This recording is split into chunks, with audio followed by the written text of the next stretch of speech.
Mother-in-law tried to prank me by adding my allergen to cake while I was pregnant.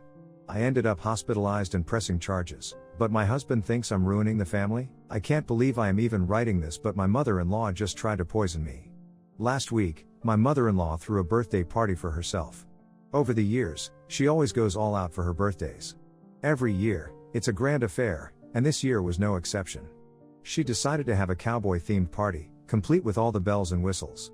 Everyone attending was required to dress up in full cowboy attire, think boots, hats, and flannel shirts. It wasn't just a casual get-together, she really expected everyone to show up and join in with enthusiasm. Now, I'm currently pregnant with my first baby, and it hasn't been the easiest journey so far. I've been feeling completely exhausted, partly because I've been struggling with anemia during the pregnancy. This means I have to be really careful about how much I exert myself. I try to avoid unnecessary stress, and to be honest, I've skipped quite a few social gatherings lately to prioritize my health. Going to parties or events just feels like a lot right now, especially since I need to rest more than usual. A few days before the party, my mother-in-law called my husband and made a big deal about how I absolutely had to be there. She put so much pressure on him, saying that my presence was mandatory and that I couldn't just skip this event with excuses like I had for other family occasions. She made it clear that she expected me to show up, no matter how tired I was. So, even though I didn't feel up to it, I felt like I had no choice but to attend, just to keep the peace. It was either that, or deal with even more stress from her taunting me about my absence later. On the day of her birthday party, before we left, I made it clear to my husband, Nate, that if I started feeling unwell or uncomfortable at any point, I wasn't going to stick around. I told him I would head straight back home if things got too overwhelming. He seemed to understand and completely agreed, even promising that if I wanted to leave, he would come back with me. That gave me some reassurance for the event. Later, when we arrived at the venue, we were immediately greeted by several family members. As is often the case when you're pregnant, people started gravitating towards me, touching my belly and talking to it in those babyish, overly sweet voices, as if the baby could somehow hear and respond. They buzzed around me, showering me with congratulations about becoming a mother soon, which was kind, but also a bit overwhelming. Meanwhile, my mother-in-law just smiled at me briefly, hugged my husband, and then walked off to join her friends. She didn't say much to me at all, just seemed eager to get back to her guests and enjoy the festivities she had planned. I could tell she was in full party host mode, mingling and soaking up the attention from everyone there. Throughout the first half of the party, several family members and guests were constantly coming up to me to either talk to me about the pregnancy or give me various advice about becoming a first-time parent.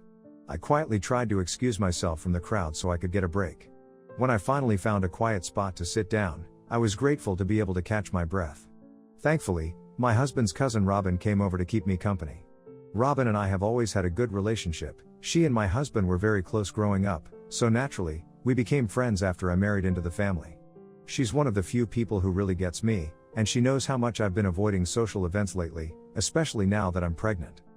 As she sat down beside me, she immediately cracked a joke, saying how surprised she was to actually see me at the party, considering how I've been staying home more often. She teased that if I hadn't shown up, mother-in-law would have definitely given her and my husband an earful for letting me get away with it.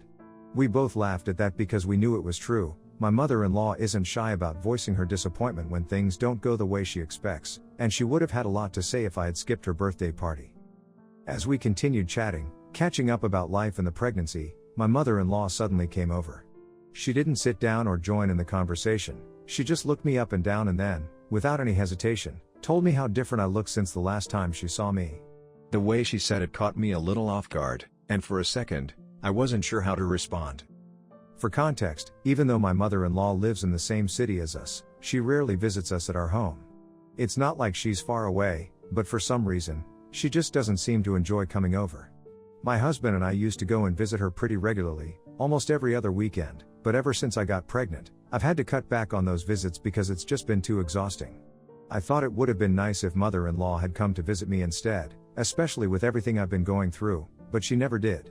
It had probably been about 2 or 3 months since she'd last seen me in person. So, it's natural that I would have changed. Pregnancy has been taking its toll, and of course, I look different now than I did a few months ago. Still, the way she pointed it out felt a bit off. Mother-in-law then followed up by bluntly saying I looked so much fatter than ever. I felt an immediate rush of embarrassment. I tried to play it off with an awkward laugh, but inside, I felt uncomfortable and self-conscious. Thankfully, Robin quickly came to my defense. She gestured towards my growing belly and firmly reminded mother-in-law that, of course, I was going to gain weight. I was pregnant, after all. However, mother-in-law didn't seem fazed.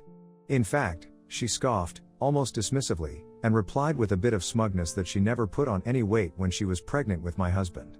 As if that wasn't enough, she went on to comment about how lethargic I looked for just sitting around during her party without mingling with the guests, adding that when she was pregnant, she had been incredibly active and full of energy.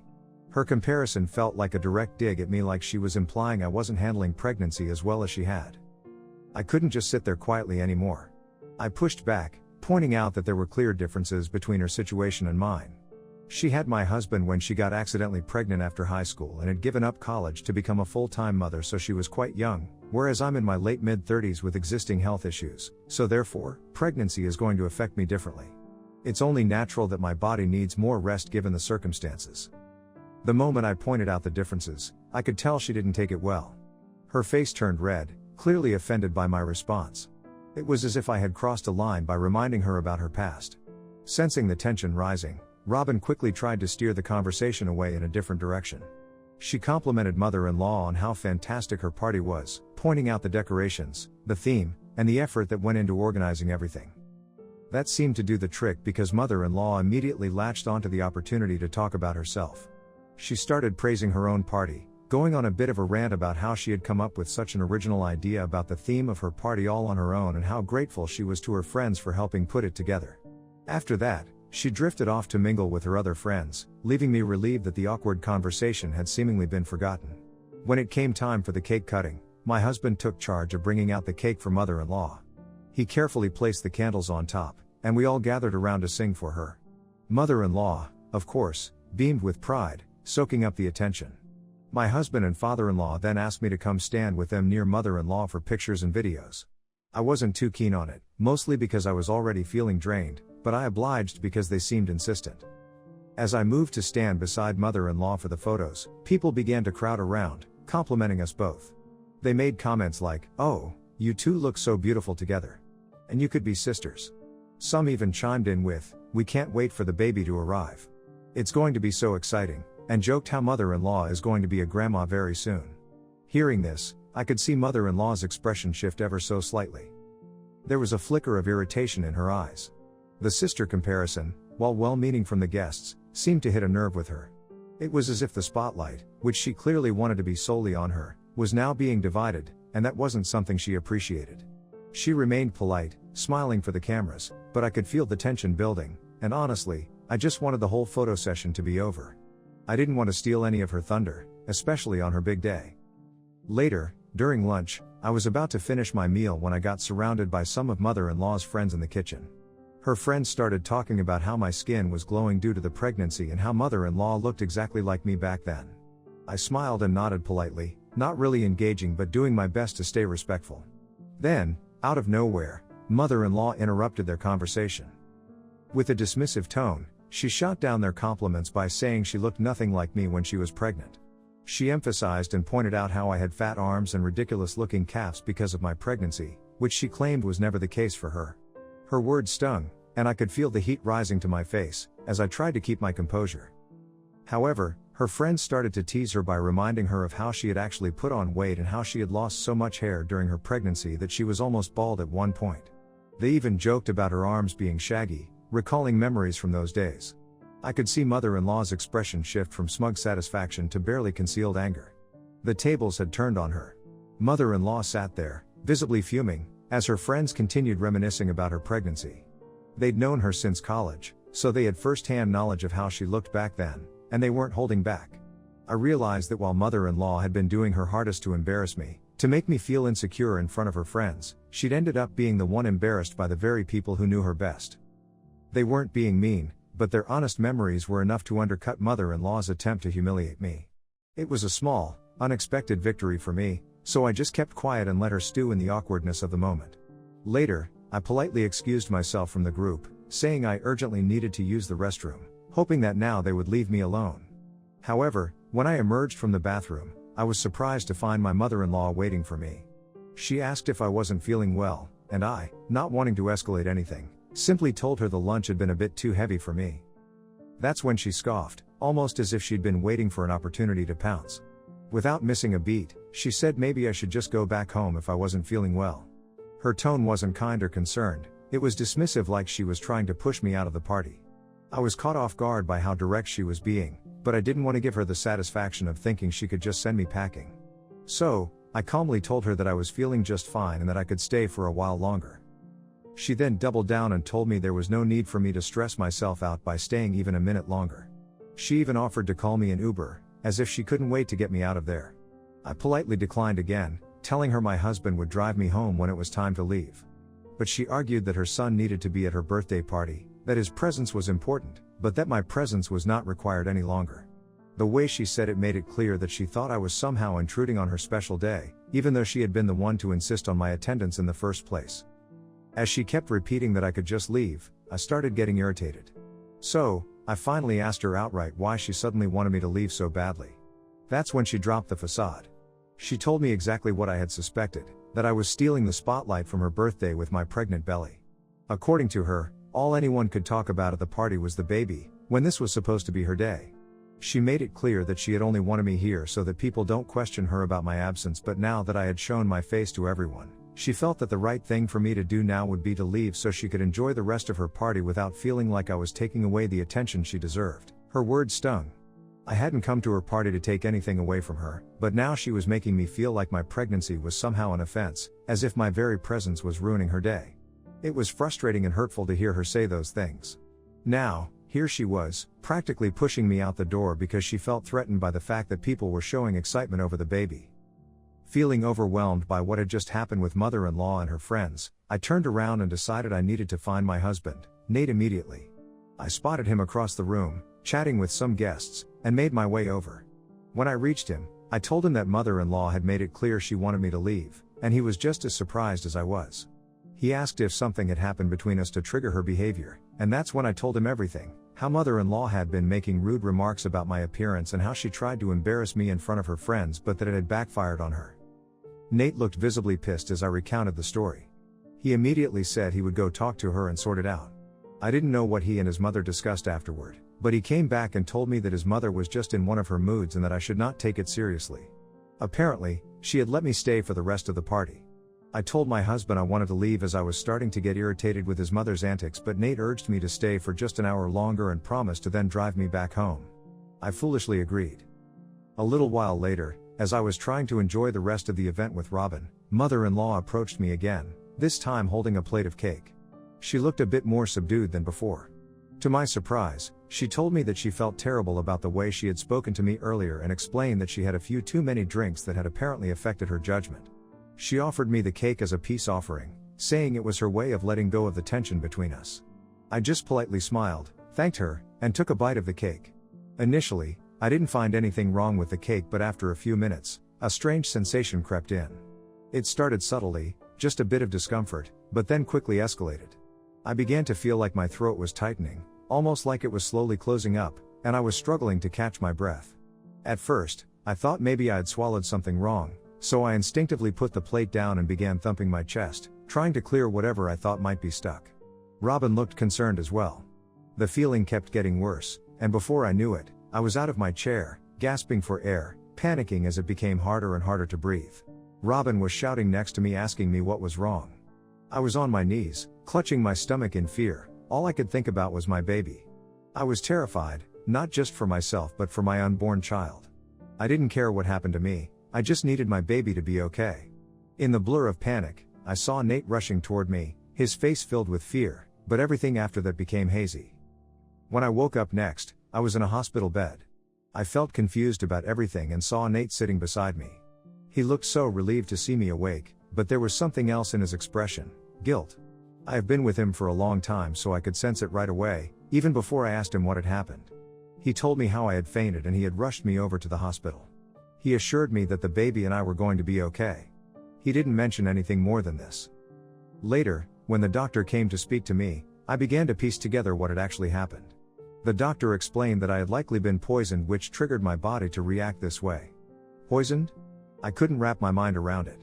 The doctor asked me what I had eaten before the incident, and that's when I remembered the cake mother-in-law had given me. I told the doctor about it, and he informed me that the cake might have contained soy, a food I am severely allergic to. I was shocked. Everyone in my husband's family knows about my allergy to soy.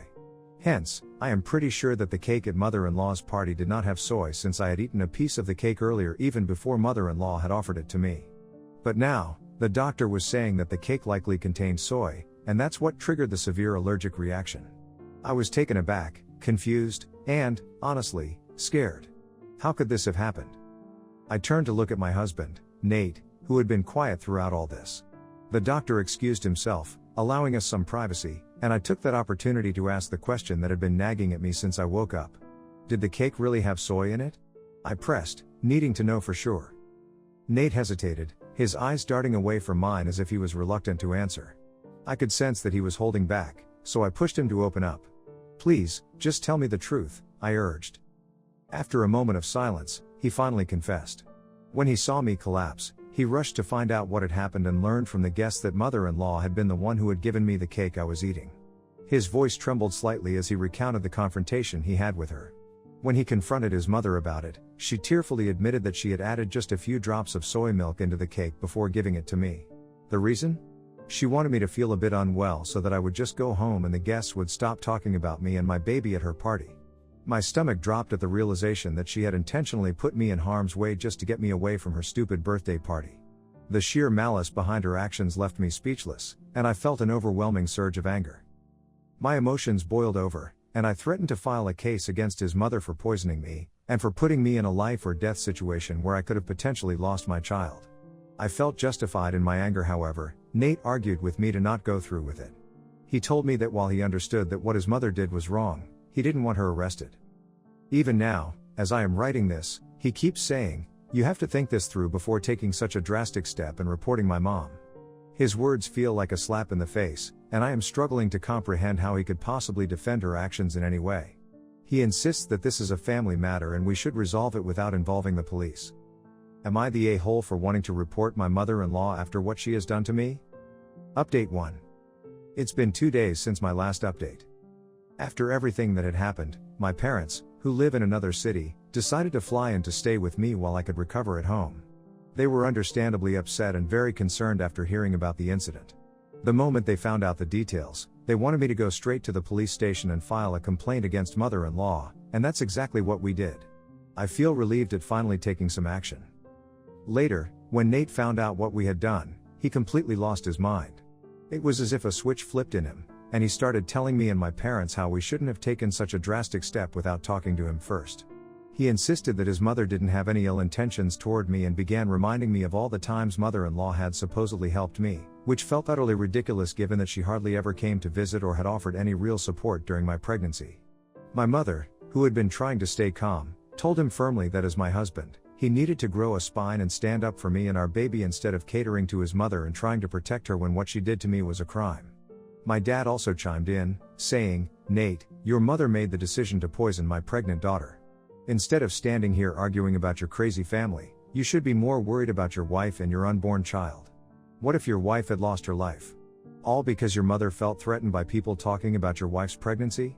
If that were the case, then why did your mother even invite her in the first place?" Her words struck home, and I could see how embarrassed Nate felt at the moment. He did try to argue further, but my parents weren't having it. They stood their ground, insisting that my health and the safety of our baby came first. I feel so grateful for my parents' support. I need my husband to understand now the seriousness of what has happened and to hopefully choose our family over his mother. This is no longer just about a birthday party gone wrong, it is about the safety and well-being of our growing family. What if tomorrow his mother harms our child because she is again jealous of us? What will we do then? Update 2. I forgot to add this earlier in my last update, but yes, mother-in-law has called to apologize to me repeatedly since the incident. Each time, I've only ignored her. I am not ready to accept her apologies, especially not when they feel so insincere and forced. Meanwhile, Nate has been moping around the house, refusing to talk to me. He's expressed how I'm being a party pooper for making his mother feel bad and guilty after her multiple apologies. He told me I should strive to be a better Dill, by letting this matter slide for the sake of his family. It feels infuriating to hear my husband say that. He seems more concerned about his mother's feelings than my health and safety. I'm seriously considering leaving him. Update 3. It's been a month and a half since my last update. Thanks to everyone's suggestions. I have filed for divorce from my husband since our relationship just kept getting worse and worse. You see, after I filed my police complaint, my mother-in-law was arrested, as the evidence against her was overwhelming. Multiple witnesses, including Robin, confirmed that she had been the one to give me the cake. While questioning, mother-in-law also confessed to mixing soy into my cake so she could intentionally make me sick. As a result, she was charged with endangerment and intentionally causing bodily harm to both me and my baby.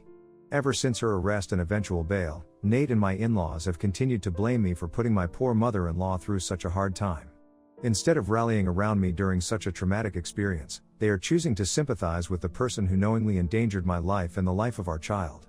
My husband's refusal to take my side has been particularly painful, so I believe divorcing him is the only option left. Hence, in light of all this, my parents and I made the difficult decision that I needed to return home with them, where I would feel much safer. There was no guarantee that his mother or his family wouldn't show up and cause me more trouble, especially given the volatile nature of the situation. However, when Nate found out about my plans to leave him and move back in with my parents, he became aggressive. He went on a rant about how I was ruining everything and that all I had to do was just keep my mouth shut and let the matter go so we could put this to rest. He accused me of making everything worse by taking his baby away from him when he was already losing his mother also. Update 4. To answer some of your questions. Nate has always had a short temper, similar to his mother. But since the incident, his anger has only intensified towards me. Currently, I am at my parents' home and feel much safer to be away from him. Phil has apologized to me for what his wife did, but just like Nate, he believes that I betrayed them by going to the police. He told me that I could have just talked things over with the family. Mother-in-law has always been self-centered, but she has never physically harmed me this way, so this is the first time that anything like this has happened, but I don't want to ever give her another chance. Since the incident, I have been struggling to even eat food because I can't shake the fear that someone might poison me again, even though my parents are always cautious and I trust them completely. The emotional toll this incident has taken on me is something my mother-in-law will never be able to repay. Update 5. I guess it's been a few months since my last update. I've given birth, and both my baby and I are doing well. The divorce with my ex-husband was quick, thanks to the prenup we had in place. He is still furious with me over what has happened to his mother and blames me entirely for her punishment. Other than child support, he made it clear that he wants nothing to do with our child. Hence, I've been granted full custody, and Nate has signed away all his parental rights. As for my ex-mother-in-law, she received an 8-month jail sentence and was ordered to pay a significant fine, along with covering all my medical expenses and therapy related to the incident. I have also got a restraining order against her, ensuring that she can never come near me or my baby again. I'm staying at my parents' house for now, where we're both secure and supported, and I feel a sense of relief knowing I can raise my child in a safe environment. I'll continue to live here until I can find a job and move out on my own.